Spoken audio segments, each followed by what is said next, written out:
Le premier flic de France, Gérald Darmanin, ministre de l'Intérieur, c'est la première fois que les deux parties se retrouvaient devant le juge. Hier soir, le ministre est reparti comme il est arrivé sous le statut de témoin assisté. Les précisions de Jean-Jacques Herry.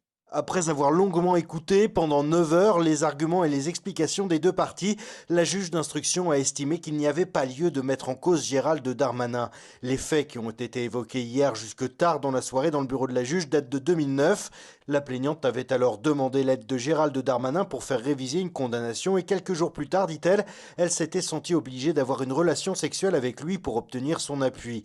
De son côté, l'actuel ministre de l'Intérieur, lui, évoque une relation consentie sans aucune contrainte ni contrepartie.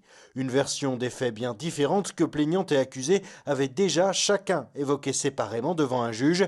La confrontation était la suite directe de ces auditions. Elle devait permettre de peser et sous-peser les contradictions entre les deux parties.